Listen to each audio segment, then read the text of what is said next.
Boa noite, irmãos, irmãs, graça e paz a todos. Vamos abrir as nossas Bíblias na carta aos Hebreus, capítulo 6.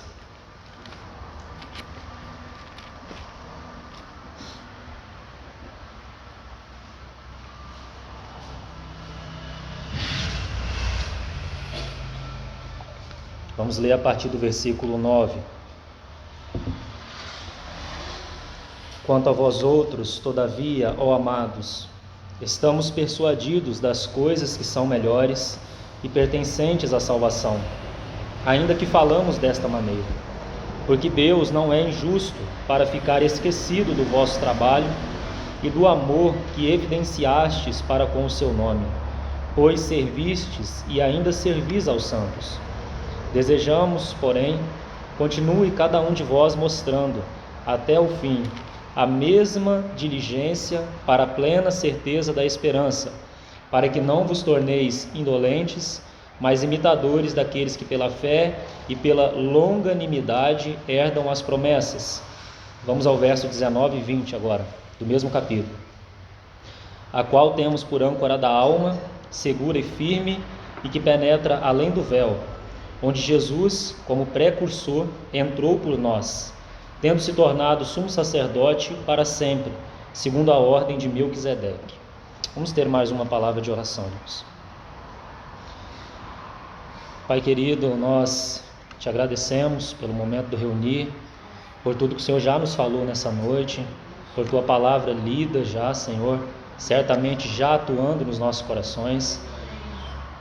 Obrigado porque o Senhor tem movido corações, Senhor, em direção a Ti.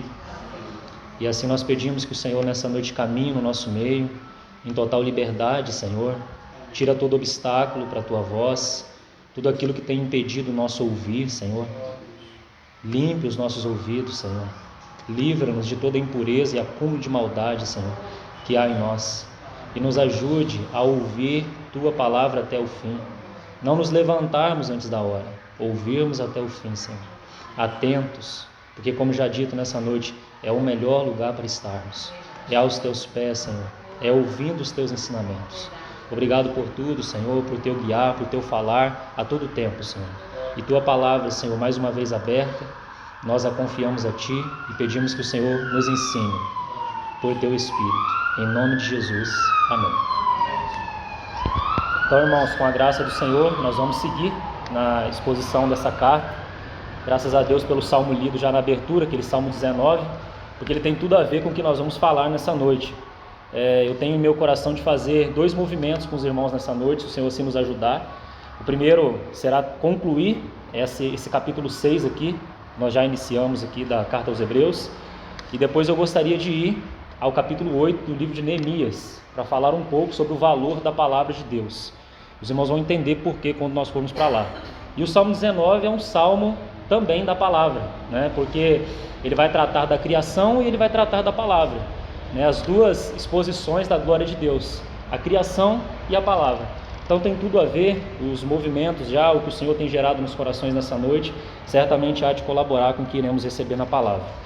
Então, irmãos, nós temos repetido várias vezes que a composição dessa carta aos Hebreus é uma composição muito sublime, porque o Espírito ele faz algo de maneira muito ordenada aqui nessa carta aos Hebreus, dando ensino, trazendo exortação, ensino, exortação, porque é assim que o Senhor trata conosco. Ele nos ensina e baseado na luz, ele diga, andam nessa luz recebida, aquele princípio que nós vemos lá em Filipenses 3, né?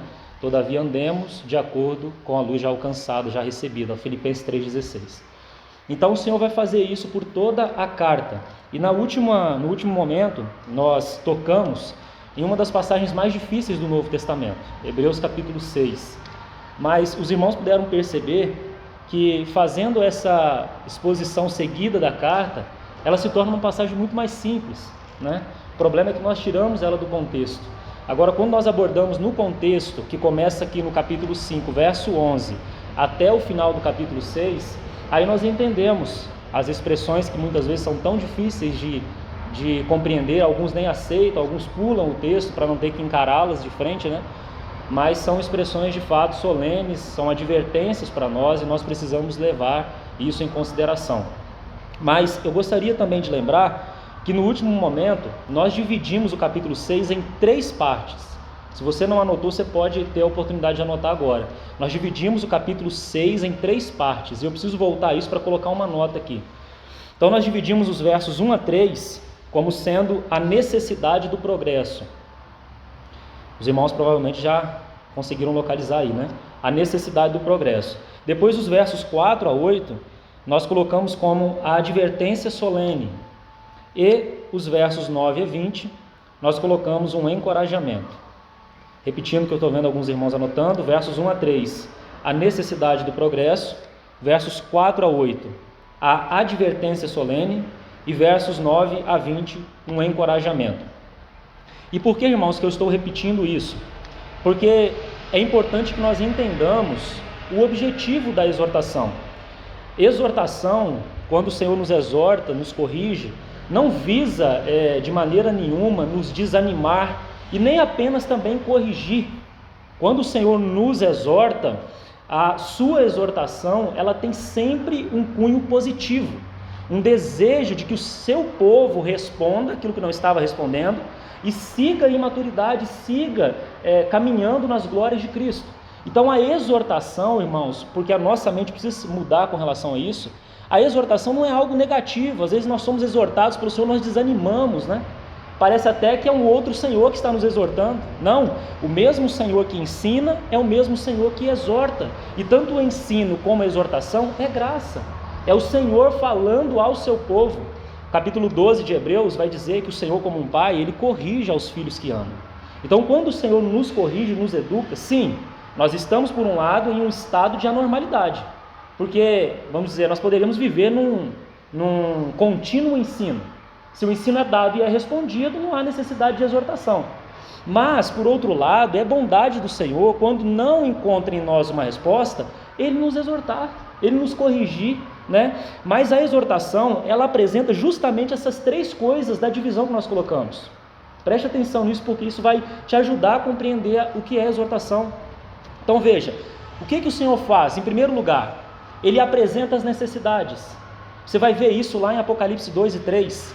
O Senhor caminhando entre os candeeiros de ouro, e Ele vai apresentar as necessidades das suas assembleias. É Ele que caminha, irmãos, é Ele que cuida, é Ele que edifica a igreja. Então Ele caminhando, Ele vai apresentando as necessidades. Ele vê então as carências, as faltas, né? Por outro lado, o segundo passo, o que Ele vai fazer? Ele vai corrigir. Lógico, irmãos, o Senhor vai nos ver no erro e vai permitir que nós continuemos no erro? Não, Ele vai ajustar os nossos caminhos. Então Ele vai corrigir, Ele vai advertir, fala de uma palavra pontual. E cada uma das assembleias do Senhor está sendo cuidada por Ele. Ele vai trazendo essa palavra pontual, de cada uma Ele vai requerendo algo, e cada uma das assembleias deve responder ao cabeça, que é Cristo, aquele que está caminhando entre os candeeiros. Então, segundo passo, a advertência. Mas apenas isso, irmãos? Não. Aí vem o terceiro passo, encorajamento, que é justamente o que nós vamos ver nessa noite.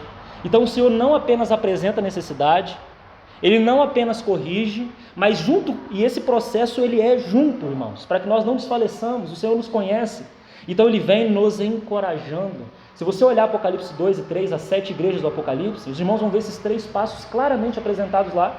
O Senhor caminha, tenho porém contra ti, né? Tenho porém contra ti, mas por outro lado Ele reconhece o que há de bom em cada assembleia, Ele encoraja, e mais do que isso, as faltas, a não resposta que a igreja não responde a Ele, Ele mesmo se apresenta para suprir. Se os irmãos lê depois, irmãos, Apocalipse 2 e 3, os irmãos vão ver que aquilo que Ele demanda da assembleia é aquilo que Ele próprio é.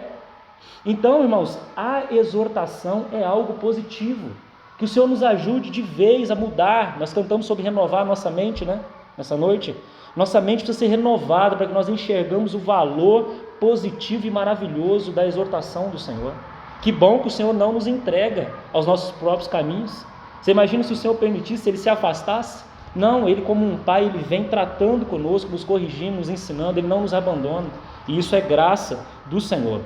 Então, para que nós não desanimemos, Ele nos encoraja. E como nós precisamos de encorajamento, né, irmãos? Ainda mais com essa atmosfera dos nossos dias tão pesada, às vezes nós ouvimos uma palavra e já logo ficamos abatidos, né? Então o Senhor, irmãos, Ele é o pastor que maneja muito bem a vara, mas também o cajado. Ele sabe exatamente como guiar no momento certo a ovelha para pastos verdejantes, para águas tranquilas, como refrigerar sua alma. Ele vai usando a vara e o cajado como só Ele pode usar. Ninguém usa a vara e o cajado como Ele. Ele é o pastor por excelência. Então nós podemos confiar, irmãos. Quando o Senhor dá ensino, agarremos o ensino. Quando o Senhor dá exortação, agarremos a exortação, porque as duas partes, elas são tão positivas para nós. Graças ao Senhor por isso. Então nós vamos observar essa sessão dos versos 9 a 20, que nós chamamos de encorajamento. E nós já falamos algumas coisas, eu quero apenas relembrar. No verso 10, que diz: porque Deus não é injusto para ficar esquecido do vosso trabalho e do amor que evidenciastes para com o seu nome, pois servistes e ainda servis aos santos. Então lembra que o cenário aqui dessa exortação é um cenário de apostasia, é um cenário de esfriamento, é um cenário de se colocar à beira do caminho, é um cenário de afastamento. Nesse cenário, irmãos, que nós estamos enfrentando mais talvez do que todas as épocas anteriores a nós. Nós estamos vivendo a atmosfera dos últimos dias da vinda do Senhor. Então nós estamos nessa atmosfera de apostasia e em diferentes níveis. Nós vimos alguns níveis, né? Em diferentes níveis. Nessa atmosfera o Senhor está dizendo: eu não sou injusto para esquecer o serviço de vocês. Eu não sou injusto para esquecer o amor que vocês evidenciam pelo meu nome. Irmãos, o Senhor não se esquece nem das mínimas coisas que nós fazemos em nome dEle. Como é bom, irmão, saber que o Senhor não é como nós. Ele não muda, Ele não tem uma memória falha, não. Ele é perfeito em seus caminhos, Ele é justo e Ele não se esquece. Eu gostaria de abrir 2 versículos com os irmãos, para que os irmãos vejam isso nos menores detalhes. Vamos ao Mateus capítulo 10. Eu não vou poder abordar o contexto, mas eu quero apenas ler um verso aqui e outro no capítulo 25. Mateus 10, verso 42.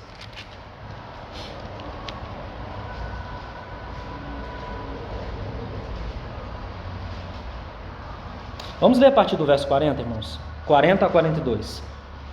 Mateus 10, 40 a 42. Quem vos recebe, a mim me recebe. E quem me recebe, recebe aquele que me enviou. Quem recebe um profeta no caráter de profeta, receberá o galardão de profeta. Quem recebe um justo no caráter de justo, receberá o galardão de justo. E quem der a beber, ainda que, note a expressão, irmãos, ainda que seja um copo de água fria a um destes pequeninos, por ser este meu discípulo, em verdade vos digo que de modo algum perderá o seu galardão. Vamos também ao capítulo 25. Separei esses textos para que os irmãos vejam o ainda que um simples copo de água não é esquecido pelo Senhor. Né? Então, o Senhor não tem uma memória como a nossa, irmãos. Lá na carta aos Hebreus ele vai dizer a respeito daqueles cristãos: estáis esquecidos. Mas o Senhor não é justo para ficar esquecido, injusto para ficar esquecido. Capítulo 25, verso 40. Irmãos, se você vê o contexto aqui, é o julgamento das nações, o juízo das nações. Nesse juízo das nações é que está colocado esse versículo que nós vamos ler agora. Verso 40 então. O rei respondendo lhes dirá: em verdade vos afirmo que, sempre que o fizestes a um destes meus pequeninos irmãos, a mim o fizestes. Vamos ler os versos anteriores para entender. Verso 37.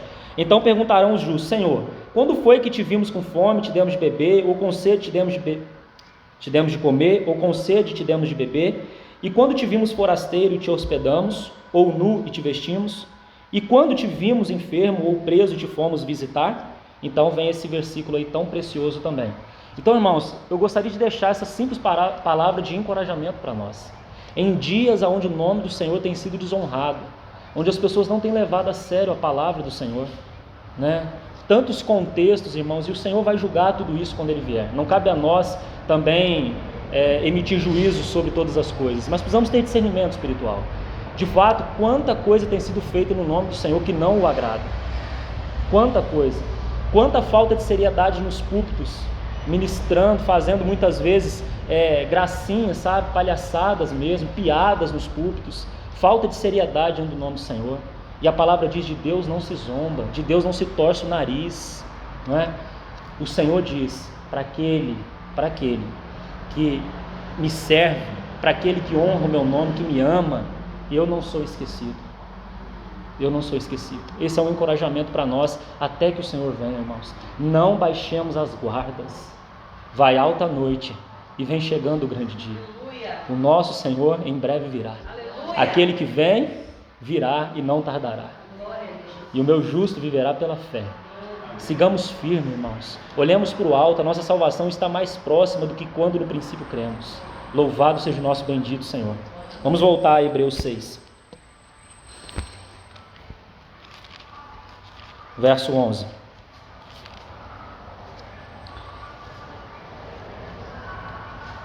Desejamos, porém, continue cada um de vós, mostrando até o fim a mesma diligência para a plena certeza da esperança. Aqui eu gostaria de chamar a atenção para essa expressão, cada um de vós. Por quê, irmãos? Porque é uma responsabilidade pessoal mesmo, de respondermos ao Senhor. O Espírito se dirige a cada um de nós, irmãos, e nos chama a avançar com diligência e plena certeza de fé. Porque esse é o caminho da diligência, da constância, da firmeza em seguirmos ao Senhor, mesmo com tanta oposição como temos visto, mesmo com tantos desafios como temos enfrentado. Esse é o caminho, irmãos, para nós não retrocedermos, porque nós já falamos algo aqui muito importante. Se nós deixamos de responder ao Senhor, o fato de estarmos estagnados já é um retrocesso. Nós precisamos estar sempre respondendo ao Senhor. É um chamado constante, diligente. Precisamos estar vigilantes, irmãos. Sempre que o Senhor nos dá a sua palavra, Ele tem uma expectativa de que nós respondamos aquela palavra. Hoje, se ouvirdes a sua voz, não endureçais o vosso coração. Então é necessário que nós tenhamos diligência, porque esse é o caminho, irmãos, esse é o caminho para nós não retrocedermos. Esse é o caminho para nós herdarmos as promessas. Esse é o caminho para aquele povo que já foi colocado em Cristo, entrar nas riquezas de Cristo, se apropriar dessas riquezas, da nossa grande Canaã. Canaã é uma figura da plenitude de Cristo. E como nós nos apropriamos das riquezas que há em Cristo? Uma coisa é estar lá, outra coisa é viver essa esfera, agarrando-se às promessas, sabe? Todas as bênçãos celestiais contidas em Cristo, como Efésios 1 vai dizer. Como? Diligência, irmãos. Respondendo ao Senhor pontualmente. Quando nós estudamos Tiago, os irmãos vão se lembrar, quando nós estudamos Tiago, nós colocamos uma chave aí, no capítulo 1 de Tiago. Meus irmãos, tendes por motivo de grande alegria o passardes por várias provações, sabendo que a provação da vossa fé, uma vez confirmada, ela gera o quê? Perseverança. Então nós vimos uma chave ali para nós. Qual é a chave, irmãos? Agarrarmos hoje a palavra e aos arranjos de Deus. É isso que vai gerar perseverança. Por que muitos irmãos estão entrando por um estado de apostasia e nós não estamos livres disso, irmãos? Porque é algo que nós precisamos ter constante vigilância. Por que alguns irmãos estão entrando por esse caminho? Porque em algum momento, e não interessa se caminharam muito tempo ou não com o Senhor, em algum momento baixaram a guarda, em algum momento deixaram de agarrar as provações e a palavra de Deus, e então a perseverança se esvai. Então a chave para nós é, irmão, irmã, beije a mão que trata com você, agarre-se à palavra de Deus hoje que fala a você, responda a essa palavra, aceite os arranjos, não dê coices, irmãos, aceite, abrace esses arranjos, os ambientes, as pessoas que você tem contato, tudo. Deus é um Deus de providência, Deus é um Deus de arranjo, tudo que Ele está fazendo é para tratar as nossas vidas de alguma forma. Então a maneira do Senhor produzir essa perseverança, essa constância em nós, é se nós agarrarmos a todo momento, diligência, a palavra e os arranjos do nosso Senhor. Que o Senhor nos ajude, irmãos. Avançar, irmãos, é a salvaguarda para nós não cairmos no caminho da apostasia. Por isso que Paulo em Filipenses 3 vai dizer, deixando para trás tudo. Irmãos, ele já tinha caminhado muito tempo com o Senhor. E quando ele fala tudo, eu prossigo para o alvo, para o prêmio da soberana vocação de Deus em Cristo Jesus. Paulo tinha esse senso, irmãos, de um Cristo sempre crescente, sabe? Irmãos, não vamos achar que já sabemos tudo, que já recebemos tudo, que não há nada mais de Cristo para ser visto. Paulo vai dizer no mesmo capítulo 3, para o conhecer e o poder da sua ressurreição e a comunhão dos seus sofrimentos, para ganhar a Cristo e ser achado nele, não tendo justiça própria, e ele vai seguir lá no capítulo 3. Irmãos, há muito mais de Cristo, porque Cristo é inesgotável, nem a eternidade vai esgotar as belezas de Cristo, e é por isso que a eternidade é tão bela, né? Você imagina a eternidade como você fica caminhando em ruas de ouro, irmãos, é muito mais do que isso. Você vai ver um Cristo que é o ouro, a glória de Deus, e na face dele, Deus vai resplandecer por toda a eternidade. Os seus servos o servirão, o contemplarão a sua face, e na sua fronte está escrito o nome deles. Louvado seja o nosso Senhor. Vamos ao verso 12. Para que não vos torneis indolentes, mas imitadores daqueles que pela fé e pela longanimidade herdam as promessas. Então, veja a linha, irmãos. Para que nós não nos tornemos indolentes, é necessário que nós tenhamos atenção em responder ao Senhor a todo momento. Todo momento, irmãos. Não tem um momento, por exemplo, que você senta aqui para ouvir uma palavra e você está inibido de dar uma resposta a ela. Ninguém aqui é passivo, irmãos. Você não está sentado no ônibus e tem alguém dirigindo, não. Você está ouvindo uma palavra de maneira ativa e você vai agarrar essa palavra ou não. Exercer responsabilidade, não é? Então, irmãos, esse é o caminho. Avançar é o caminho para não nos tornarmos indolentes. Mas é interessante aqui também que o Espírito diz para sermos imitadores daqueles que pela fé e pela longanimidade herdam as promessas. E essa palavra aí, imitadores, no grego é mimetes. É assim que se escreve no grego, mimetes. E é de onde vem a nossa palavra mímica. Bem interessante o Espírito usar essa palavra aqui, né? A palavra mímica. É como que você imitar aqueles que pela fé e pela longanimidade herdam as promessas. Fazer mímica. E por isso que no capítulo 11 dessa carta, o Espírito Santo vai usar vários exemplos de irmãos e irmãs, Sara é citado lá também, irmãos e irmãs que fizeram o quê? Pela fé e pela longanimidade herdaram as promessas. Capítulo 11, um tremendo capítulo de encorajamento que pode ser lido junto com essa sessão aqui, irmãos. Nós vamos chegar lá, mas faça esse exercício em casa. Nós temos ali biografias de Cristo que foram expressas na vida de vários servos de Deus.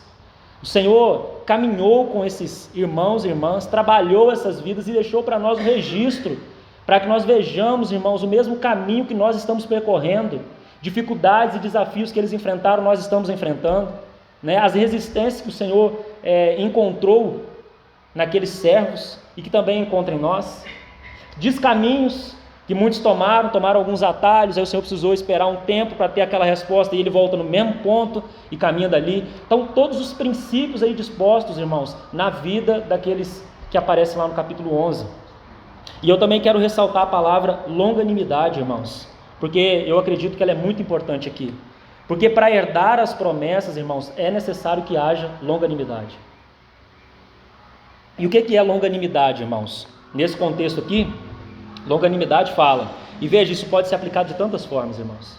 Longanimidade fala de paciência, longanimidade fala de paciência, fala de constância, fala de firmeza, fala de perseverança e fala de muitas outras coisas. Então, irmãos, eu separei apenas um texto onde essa palavra longanimidade ela aparece no original. Há 14 ocorrências dela no Novo Testamento, mas eu separei apenas uma para aplicar ela num contexto específico de longanimidade. Vamos lá então a Efésios capítulo 4.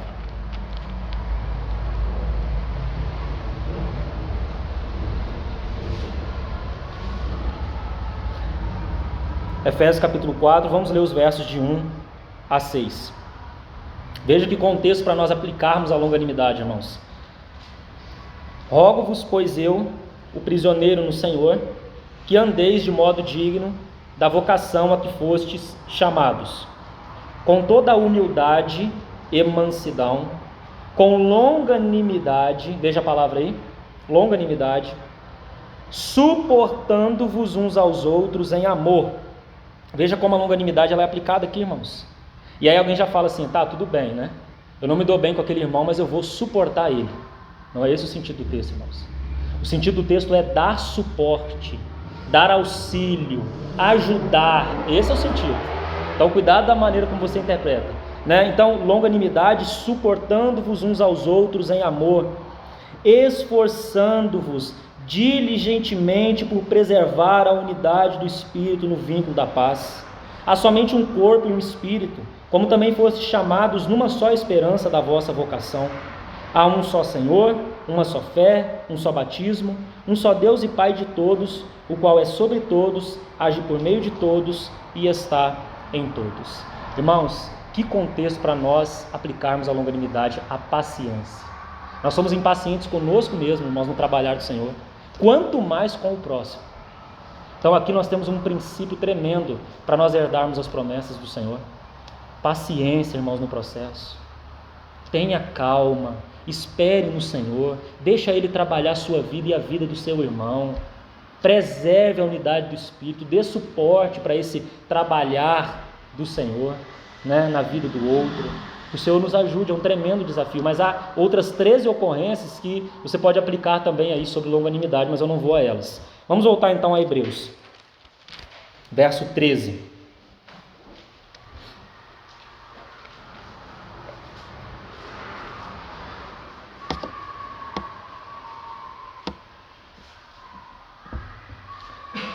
(13 a 15). Pois quando Deus fez a promessa a Abraão, visto que não tinha ninguém superior por quem jurar, jurou por si mesmo, dizendo: certamente te abençoarei e te multiplicarei. E assim, depois de esperar com paciência, com longanimidade, né, obteve Abraão a promessa. Então o que o Espírito vai fazer aqui? Ele vai expressar a fé e a longanimidade na vida de Abraão. E é interessante que quando você lê esses versos aqui, parece que Abraão, a vida dele foi uma coisa reta, né? Ele só simplesmente obedeceu, esperou em Deus, mas irmãos, não foi bem assim. Não foi bem assim. Se você toma Atos capítulo 7, quando Deus da glória apareceu a Abraão, depois você vai a Gênesis 11, lê até o capítulo 22, final de Gênesis 11 até o capítulo 22 ali, 24, pode ler lá. Os irmãos vão ver, irmãos, como o Senhor encontrou dificuldade naquele vaso. E foi deixado como exemplo para nós, né? O Senhor fez a promessa para ele. Aí o que ele fez? Ele vai lá e levou Ló junto com ele. Sai, deixa, leva Ló junto com ele. Depois, num determinado momento, teve fome, ele desce para o Egito para buscar recursos. Aí o Senhor tem que se apresentar a ele e falar: eu que sou o teu provedor, descansa em mim, eu sou o teu provedor, não precisa ir no mundo buscar recursos, descansa em mim. Aí depois, mais um momento, aí tem a consequência com Sara desceu para o Egito lá, né? Tem toda aquela consequência, eles são expulsos do mundo, vergonha, não é? Depois, o Senhor faz a promessa, reafirma a promessa é Isaac. O que ele faz? Dá um jeitinho na carne e produz um Ismael, que causou tanta dor e sofrimento para ele, não é? E aí o que acontece? Abraão, não é Ismael, é Isaac, aguarda pacientemente. Aí o Senhor tem que trabalhar mais um tempo. Há momentos, irmãos, onde o Senhor teve diferença de uma visita para outra de 13 anos na vida de Abraão. 13 anos sem uma aparição do Senhor, irmãos. Você imagina uma coisa dessa?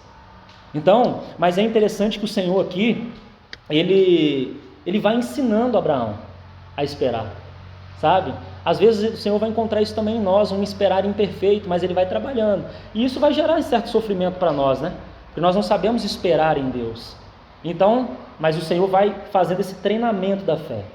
Ele vai fazendo com que a nossa fé fique mais amadurecida, que pare de prover sustento para a carne, que aprende a confiar, a esperar nas promessas do Senhor, né? Então, sempre, irmãos, e aqui é um princípio que eu queria colher, sempre que faltar a espera em Deus, nós vamos agir na carne. Isso é um princípio para nós. Sempre que nós não esperarmos em Deus, nós vamos colher algo na carne, nós vamos agir na carne. Esperar em Deus é honrá-lo. E que coisa difícil é o tal de esperar em Deus. Nós não sabemos ouvir não, nós não sabemos ouvir o esperar, agora não, né? Nós não sabemos, irmãos. Nós somos birrentos, nós queremos sempre que o Senhor faça da nossa maneira, no nosso tempo, da nossa forma, e aí o Senhor precisa nos ensinar, não é? E é tão lindo, irmãos, 1 Samuel 2,30, um texto tão precioso. Aqueles que me honram, eu honrarei. Se nós esperamos no Senhor, e esperar é honrá-lo, Ele vai nos honrar. Então, irmãos, aqui nós temos as promessas do Senhor para nós. E o contexto de Samuel é um contexto tão triste, de Eli com seus filhos, né? Num contexto tão deturpado, o Senhor faz essa promessa. Irmãos, nós estamos num contexto assim hoje. Nós estamos no mesmo contexto, terrível, nos nossos dias. E o Senhor diz, para aqueles que me honram, eu honrarei. Irmãos, isso já basta para nós descansarmos no nosso coração. Aí, se nós permanecermos aí em fé simples, é tudo. É tudo, irmãos. Mas eu vou dizer, é um tremendo desafio. Que o Senhor nos ajude e nos ensine isso. Olha os versos 16 a 18. Pois os homens juram pelo que lhes é superior, e o juramento servindo de garantia, para eles é o fim de toda contenda. Por isso Deus, quando quis mostrar mais firmemente aos herdeiros da promessa a imutabilidade do seu propósito, se interpôs com juramento, para que mediante duas coisas imutáveis, nas quais é impossível que Deus minta, forte alento, forte consolo nós tenhamos, nós que já corremos para o refúgio, a fim de lançar mão da esperança proposta. Então veja mais um item do nosso encorajamento aqui, irmãos. Os mesmos itens que Abraão recebeu. Por isso que Abraão está conectado aqui. Qual é o nosso encorajamento, irmãos? Por que nós podemos seguir em frente confiantes? Onde que nós encontramos conforto e consolo para nós? Na promessa e no juramento de Deus. Duas coisas, irmãos, tremendas para nós meditarmos. E é impossível que Deus minta. Se Deus deu sua palavra, seu juramento, se Ele fez uma promessa, isso basta. Não precisamos de mais nada. No versículo 10, irmãos, apenas como nota, o Senhor é mostrado como justo. E no verso 18, ele é mostrado como fiel. Irmãos, Deus é justo e fiel. E isso nos basta. Todo encorajamento necessário para nós está aí. Ainda que as circunstâncias venham tentar nos desanimar, Deus é justo, Deus é fiel. Isso basta para todos nós. Versos 19 e 20. Olha o finalzinho do verso 18, só lembrando aí, a fim de lançar mão da esperança proposta, a qual, a esperança, temos por âncora da alma, segura e firme, e que penetra além do véu, onde Jesus, como precursor, alguém que faz o caminho antes, né? Entrou por nós, tendo se tornado sumo sacerdote para sempre, segundo a ordem de Melquisedeque. Irmãos, não tem como esse encorajamento terminar melhor. O Espírito Santo é tremendo, né? A nossa esperança, ela é apresentada aqui como uma âncora segura e firme que já penetrou o destino para onde nós estamos indo. Então nós temos um fato estabelecido. Jesus já trilhou o caminho para o qual Ele está nos levando. Ele entrou por nós, não apenas como um representante, mas como um penhor, como uma garantia, meus irmãos, de que nós também estaremos nesse destino. E mais do que isso, segundo o contexto da carta aos Hebreus, os irmãos vão ver que esse caminho que o Senhor fez, e Ele está na presença imediata de Deus, esse caminho, ele está aberto para nós estarmos lá hoje. Nós estarmos lá hoje, desfrutando disso. Então não é só algo para o futuro. Nós podemos entrar e permanecer no Santo do Santo Celestial hoje. Essa é a tremenda maravilha da carta aos Hebreus. E diz mais, que ele entrou como um sumo sacerdote, que lá no capítulo 7, verso 25, diz que ele vive para interceder por nós. Todo encorajamento emana da intercessão de Cristo. Você imagina isso, irmãos? Há alguém intercedendo por nós todo o tempo. É como aquela intercessão a Pedro: Pedro, eu roguei por ti, para que a tua fé não desfaleça. Da mesma forma, para que a nossa fé não desfaleça, há um sumo sacerdote intercedendo por nós. Esse é o encorajamento, irmãos. E aqui, o autor vai retornar aonde ele abriu no capítulo 5, verso 10. Ele falou sobre o sumo sacerdócio segundo a ordem de Melquisedeque, e ele retorna agora citando Melquisedeque de novo, que é o que nós veremos então no próximo momento da sessão de ensino. Nós vamos entrar na sessão mais profunda da carta aos Hebreus, de ensino. Irmãos, é muito importante que nós ouçamos o que temos sido exortados antes de entrar nessa sessão, para que nós entremos com um coração adequado, para receber o ensino como vida verdadeiramente em nós, para que o Senhor não encontre resistência, porque a sua palavra por si mesma, ela é viva, ela é eficaz, ela é penetrante, ela é capaz de separar, tudo isso ela é. Mas, irmãos, sobre atuar em nós depende das nossas respostas. O atuar de Deus não anula a nossa responsabilidade. E uma má compreensão disso leva a tantos desequilíbrios, tantos extremos, né? Então, aliado a isso, eu vou dar o segundo passo. E graças a Deus, pelo que eu vi aqui, foi o tempo necessário. Então, nós vamos ao segundo passo. Porque eu disse para os irmãos que o Senhor não dá luz de maneira desleixada, né? Quando o seu povo não responde, ele cessa, ele para a luz, retorna o seu falar, nos exorta para que nós possamos responder e então ele avançar em profundidade conosco. E graças a Deus porque ele faz isso, para que não haja um abismo entre nós e a revelação que o Senhor tem nos dado, né? Então eu queria ir a Neemias 8 com os irmãos, já podem abrir lá, e nós vamos permanecer o restante da reunião aqui.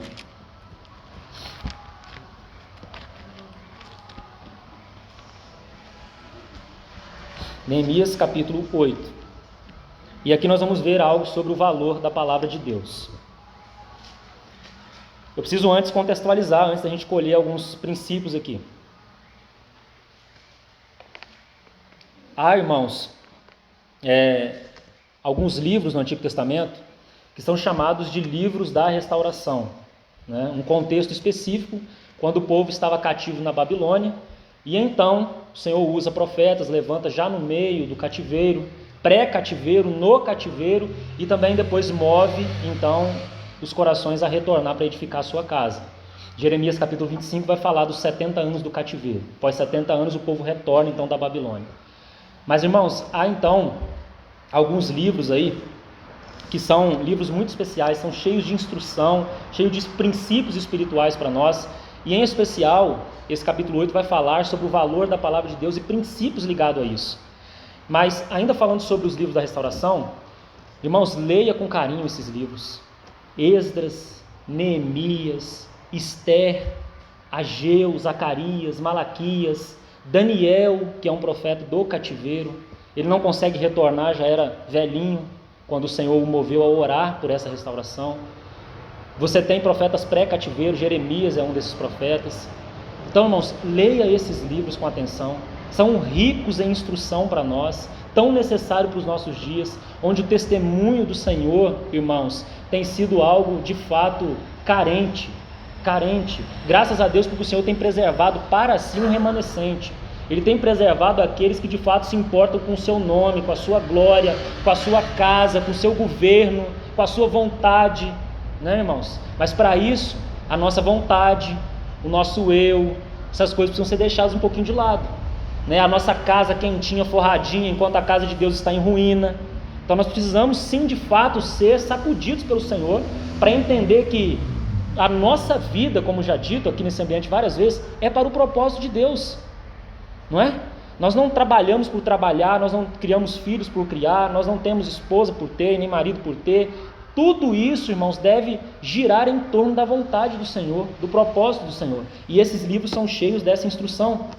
O povo de Deus, então, após 70 anos, eles são movidos a retornar para restaurar a casa do Senhor. Os irmãos vão se lembrar que nem todos, nesse contexto da Babilônia, responderam a esse chamado. Veja novamente a responsabilidade. O Senhor desperta, o Senhor chama, mas nem todos retornam para edificar a casa. E é por isso que você tem o livro de Esther. Então vai linkando aí.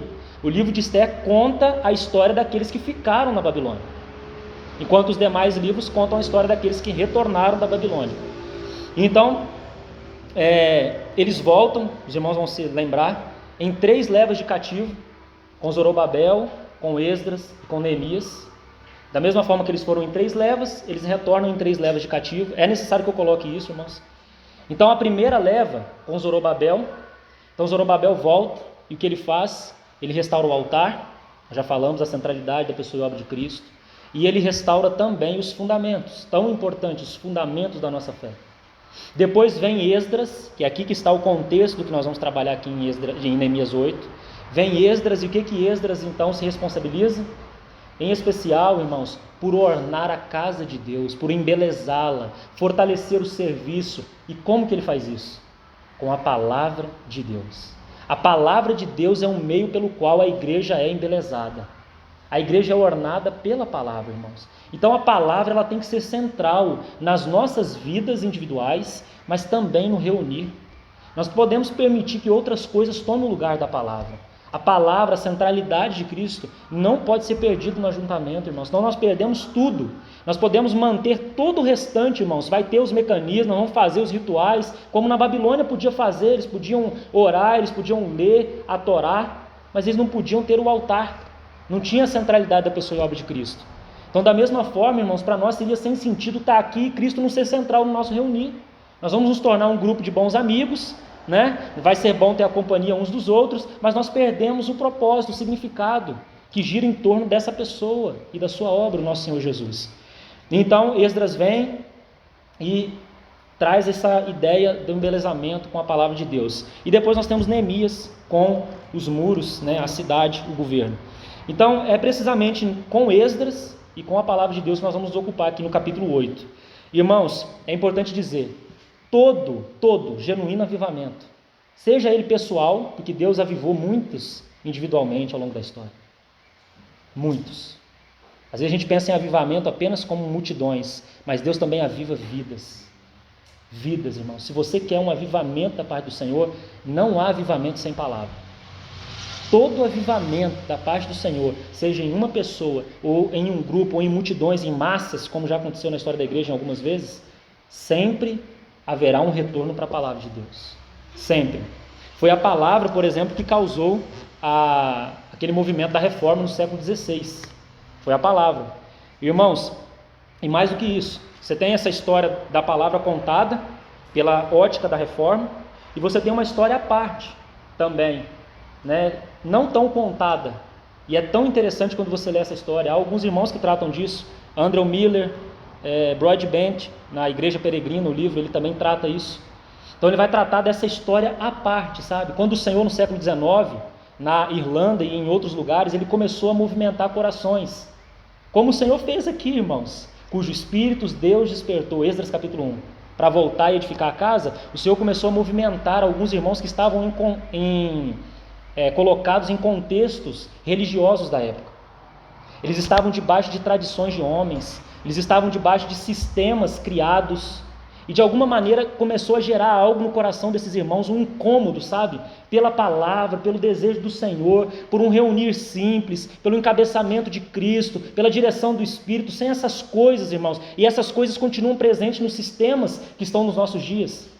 E o Senhor então levanta esses irmãos, tira eles desses contextos, eles começam a responder ao Senhor para se reunir em um contexto simples, sem tradição de homens, sem estatutos, sem coisas religiosas, aquelas mesmas coisas que o Senhor foi tão duro quando ele veio e ele falou sobre as tradições de homens, interpretações de homens, coisas, irmãos, que nem sequer estão na palavra, são desenrolar da mente maligna do homem. Então eles saíram desse contexto tudo e começaram a se reunir. Eles foram conhecidos, sabe como? Os irmãos.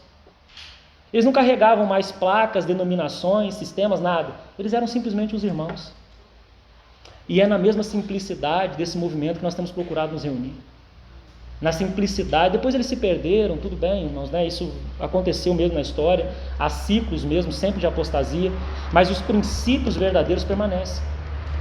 Os princípios permanecem. Nós também queremos, irmãos, permanecer sem essas coisas todas, irmãos. E quanto peso, quanta coisa criada da imaginação do homem continua ocupando os púlpitos de hoje. Irmãos, e as pessoas nem sequer questionam. Não existe, muitas das coisas ditas não existem na palavra. E as pessoas aceitam aquilo e fardos pesados atam sobre os outros, nem eles mesmos querem carregar.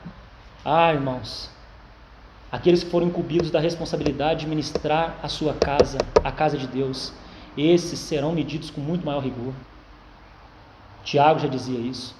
Serão medidos com muito maior rigor. Irmãos, há muita seriedade da parte do Senhor, porque Ele tem zelo pela sua casa. Então, irmãos, a palavra de Deus, ela é central, e foi nesse contexto, quando o Senhor pôde fazer esse movimento de retirar eles dessas denominações, placas, estatutos, tradições, doutrinas de homens, quando o Senhor pôde retirar eles, que Deus pôde restaurar muitos princípios que dentro daquele contexto não podiam ser restaurados, porque havia um impedimento, irmãos, de caixinhas, sabe, teológicas, que impediam. A palavra dizia uma coisa, a tradição dizia outra, e eles ficavam com a tradição. Entende? Então há um impedimento, sempre que tradições de homens são levantadas, há um impedimento para o mover genuíno do Senhor. A palavra de Deus deve ser central. Então, irmãos, todo o nosso avanço da carreira cristã, agora ligando com Hebreus, depende da palavra de Deus. Irmão, irmã, qual valor você dá para a palavra? Ela é a sua meditação todo o dia? Você contempla o Senhor na sua palavra? Você se debruça sobre ela para ler, para orar, para meditar? Talvez muito da nossa fraqueza está aí. Então, irmãos, eu gostaria de reunir aqui 7 coisas nesse capítulo 8 de Neemias, que são princípios para nós, dentro desse assunto do valor da palavra de Deus. 7 itens, se os irmãos assim preferirem. Primeiro item, versículo 1 então. Em chegando o 7º mês, e estando os filhos de Israel nas suas cidades, todo o povo se ajuntou como um só homem na praça, diante da porta das águas, e disseram a Esdras o escriba, que trouxesse o livro da lei de Moisés, que o Senhor tinha prescrito a Israel. Primeira coisa então, um povo reunido esperando em Deus. Um povo reunido esperando em Deus. Veja, irmãos, que cena maravilhosa. O povo se ajuntou como um só homem, aguardando a palavra. Pede a Esdras para trazer a palavra. Se você estuda o contexto desse livro, você vai ver, irmãos, que essa porta das águas sugere algo do poder purificador, refrescante e reavivador da palavra de Deus. 3 coisas nesse primeiro princípio aí. A palavra purifica, a palavra refresca e a palavra reaviva. É isso que quer dizer porta das águas. A palavra purifica, a palavra refresca e a palavra reaviva. Irmãos, e aqui podemos dizer com total certeza, Deus nunca desapontará um povo que se coloca junto para buscar a instrução dele. Nunca. Se há um povo em expectativa sincera diante dele, Senhor, eu não quero nada mais, eu quero o Senhor, eu quero a sua palavra, nós estamos aqui para isso, junto com todos os santos, o Senhor nunca vai decepcionar esse povo.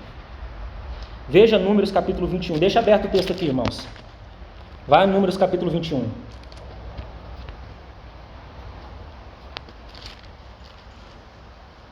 Verso 16.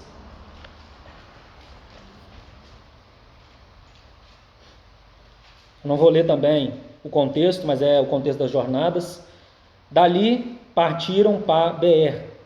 Este é o poço do qual disse o Senhor a Moisés: ajunta o povo e lhe darei água.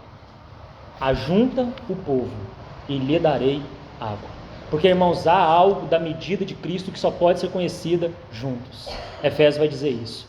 Então, esse é o primeiro princípio, um povo junto, aguardando a palavra. Segundo, também no versículo 1 que nós já lemos, os irmãos podem colocar assim, um clamor, 2 pontos, tragam o livro. Tragam o livro. Irmãos, é como se o povo estivesse dizendo assim para o Senhor: Senhor, pode tirar toda a parafernália, tira tudo que está causando distração em nosso meio, tira tudo, traga o livro. Irmãos, esse pedido, o Senhor espera encontrar em nós. Tragam o livro. É como se nós estivéssemos dizendo: Senhor, nós não precisamos de mais nada, tua palavra é suficiente, teu Espírito e tua palavra vivificada aos nossos corações são suficientes. Nós não precisamos de mais nada, Senhor, pode retirar. Irmãos, isso parece algo simples para o nosso contexto, que há alguns anos temos caminhado aqui, procurado manter a centralidade da palavra, mas em alguns outros contextos a palavra, ela tem o menor tempo do reunir. Você tem teatro, você tem música, você tem tudo quanto é coisa, e a palavra você tem 10 minutos, porque se você falar mais do que isso, o povo dorme. Tragam o livro. Cada vez mais a palavra será desvalorizada, cada vez mais, irmãos, e isso é sinal de apostasia, de um povo que está se afastando do Senhor. Versículo 3, terceiro ponto, terceiro item. E leu no livro diante da praça, que está fronteira à porta. Vamos ler o verso 2 e 3, perdão. Não quero pular o versículo não. Esdras, o sacerdote, trouxe a lei perante a congregação, tanto de homens como de mulheres, e de todos os que eram capazes de entender o que ouviam. Era o primeiro dia do 7º mês. E leu no livro, diante da praça, que está à fronteira à porta das águas, desde a alva até o meio-dia, perante homens e mulheres e os que podiam entender. E olha essa expressão final, irmãos. E todo o povo tinha os ouvidos atentos ao livro da lei. Não foi 10 minutos não, irmãos, foi da alva até o meio-dia. E todo o povo estava atento. Então, o terceiro ponto aqui, um povo atento para a palavra de Deus. Um povo atento para a palavra de Deus. Irmãos, quantas distrações, como nossa mente está bombardeada com tanta coisa. Nós chegamos no reunião e não conseguimos nos concentrar nem um pouquinho, estamos cheios de informação. Como é necessário trazer a mente cativa, como Pedro fala, estar atento à palavra. Há alguns estudiosos que dizem que talvez isso explicaria um pouco por que todo o povo estava atento, né? Mas o princípio não muda. Talvez essa Bíblia que Esdras tinha ali era a única Bíblia na época. A única Bíblia no contexto que eles estavam da restauração. Por isso que quando Esdras toma aquele livro, por isso que eles falam, tragam o livro, como sendo, é o único livro que tem, então traz ele. E vamos ler esse livro, né? Então, irmãos, estejamos atentos à palavra. Cuida do teu coração, irmão, do solo onde a palavra é semeada. Cuidado para esse solo não estar pisoteado por muitas coisas e a palavra não encontrar um lugar devido de penetração. Tenhamos cuidado com isso. Quarto aspecto, versos 5 a 8.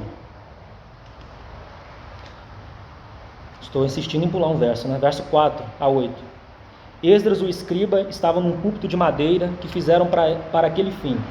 Estavam em pé junto a ele, à sua direita Matitias, Sema, Anaías, Urias, Ilquias e Maaseias, e à sua esquerda Pedaías, Misael, Malquias, Azum, Asbadana, Zacarias e Mesulão. Esdras abriu o livro à vista de todo o povo, porque estava acima dele. Abrindo-o ele, todo o povo se pôs em pé.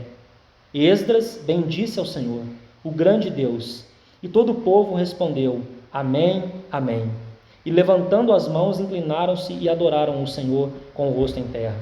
E Jesua, Bani, Serebias, Jamim, Acube, Sabetai, Odias, Maaseias, Quelita, Azarias, Josabade, Anã, Pelaías e os levitas ensinavam o povo na lei. E o povo estava no seu lugar. Leram no livro, na lei de Deus, claramente, dando explicações de maneira que entendessem o que se lia. Então nós vamos dizer nesse quarto ponto, sujeição à palavra. Sujeição à palavra. Os irmãos percebem a tamanha reverência, né, irmãos, que é demonstrado nesses versículos aqui. E hoje tanta irreverência é mostrada diante da palavra, não é? Muitas vezes, irmãos, como já disse nessa noite, aqueles que deveriam ensinar o povo ficam fazendo gracinha.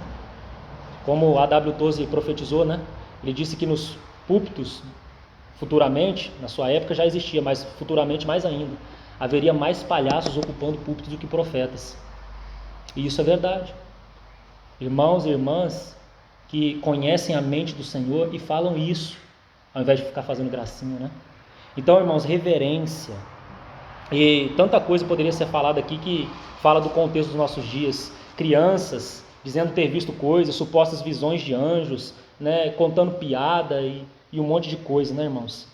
E a palavra do Senhor, infelizmente, não é levada a sério. O povo não se sujeita a ela. Irmãos, o poder da palavra não mudou. Se nós nos sujeitarmos à palavra, ela fará o que tem que fazer. A voz do Senhor, ela é assim. E ela não mudou.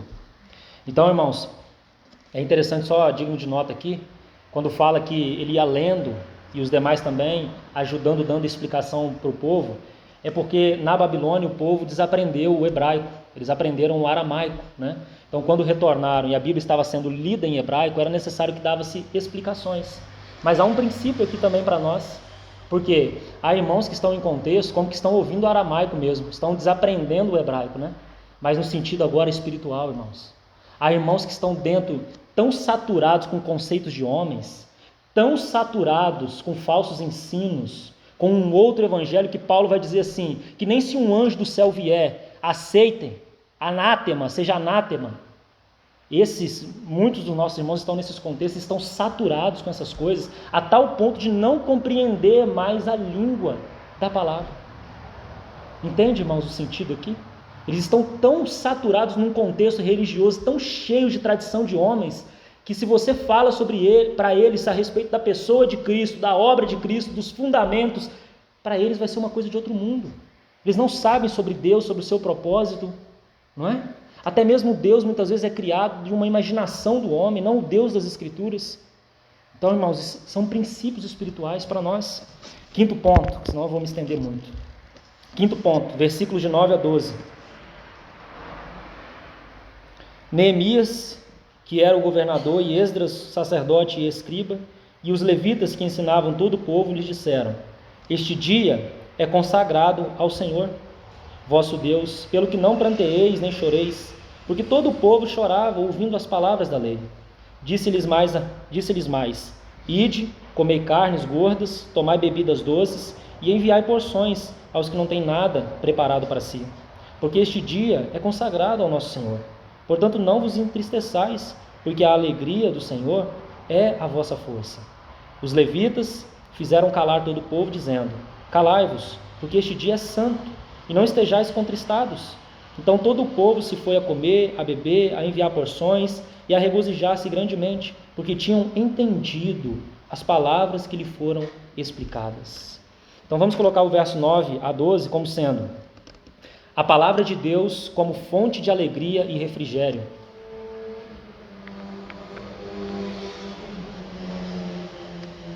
A palavra de Deus como fonte de alegria e refrigério. Então os irmãos viram aqui, e assim o é sempre que o Senhor encontrar um povo assim, desejoso ali, atento, tragam o livro, sempre.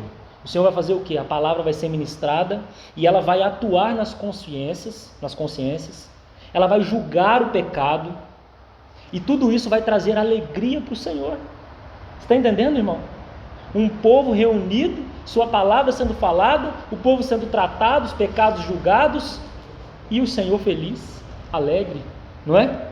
Irmãos, Deus deseja que nós sejamos um povo feliz, mas não há felicidade sem santidade.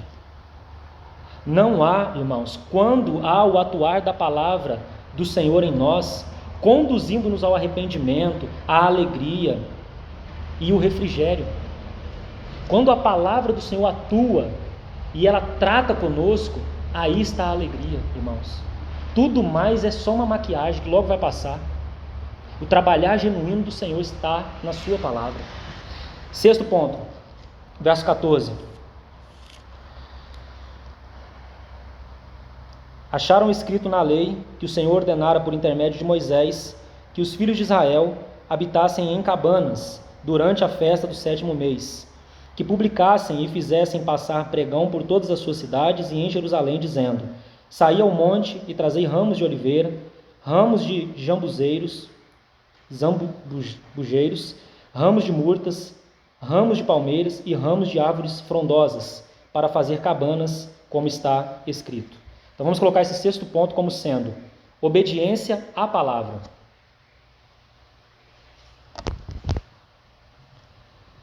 Se os irmãos estudarem o contexto, verão que por 1000 anos, isto que foi pedido aqui foi ignorado. Mas agora então eles viram que isso estava escrito e isso bastava para eles, para obedecer. Eles então vão para os montes, recolhem o necessário e fazem cabanas. E tudo isso representa, irmãos, o quê? O cuidado que o Senhor teve com esse povo no jornadear no deserto, por isso a festa das cabanas. Mas, irmãos, é importante ressaltar isso.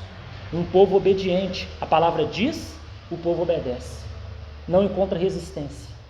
Irmãos, nós falhamos nisso em coisas tão pequenas, sabe? Em coisas tão pequenas. Na maioria das vezes o Senhor não nos pede coisas grandiosas, Ele nos pede pequenos passos de obediência, e nós falhamos. E se nós falhamos no pouco, o Senhor não pode nos colocar no muito.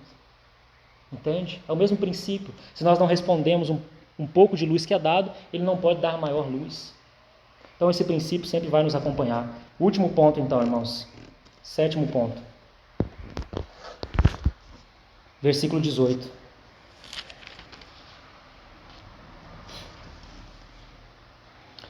Dia após dia, leu Esdras no livro da lei de Deus, desde o primeiro dia até ao último, e celebraram a festa por 7 dias. No 8º dia, houve uma assembleia solene, segundo o prescrito. Chama atenção aí para o dia após dia, que aparece aí, e até ao último dia. Então eu gostaria de colocar esse 7º ponto como sendo: a palavra de Deus é totalmente suficiente para toda experiência da nossa vida. A palavra de Deus é totalmente suficiente para toda experiência da nossa vida. E aí, se você depois quiser entrar pelo capítulo 9, for curioso aí no bom sentido, você vai ver aí 2 aspectos: a palavra e a oração, né? Tão necessário também que haja esse equilíbrio em nós, a palavra e a oração. Mas, irmãos, eu me prolonguei um pouquinho mais essa noite, porque eu queria citar esses itens antes de entrarmos lá em Hebreus capítulo 7. Porque, irmãos, a nossa experiência naqueles capítulos dependerá do valor que nós estamos dando à palavra. Que o Senhor possa nos ajudar, que nós possamos seguir a Ele e que possamos obedecê-lo, né, irmãos? Obedecê-lo prontamente, obedecê-lo com uma fé simples, que se rende, que se prostra, que tem alegria. O meu prazer está na lei do Senhor, não é? Vamos orar, irmãos. Pai, muito obrigado por Tua palavra, obrigado por esses princípios que nós recolhemos aqui. Senhor, peço a Ti que rompa as dificuldades do vaso, ministre muito mais, Senhor, aos nossos corações. Tu és suficiente, Senhor. Tu és poderoso para falar muito mais profundamente a nós. Nós te entregamos a Tua palavra, confiamos a Ti. Nos ajude, Senhor, para que sejamos um povo pronto para ouvir, rápido, Senhor, rápido para ouvir, que agarra a Tua palavra, que tem prazer na Tua palavra.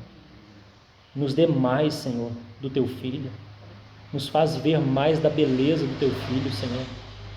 Pode tirar, Senhor, o que tem desagradado o Senhor, o que nós temos nos apoiado ainda, que tem gerado dificuldade para nós avançarmos. Tira, Senhor, mas traga o livro para nós, Senhor. Faz-nos ver, Senhor, mais claramente. Rompa a dureza do nosso coração, Senhor. Nos leve ao arrependimento, Senhor, por Tua bondade, nos conduza ao arrependimento. Olha do céu, Senhor, vê e visita a Tua vinha. Protege aquilo que a Tua própria destra plantou. Obrigado, Senhor, em nome de Jesus. Amém, Senhor.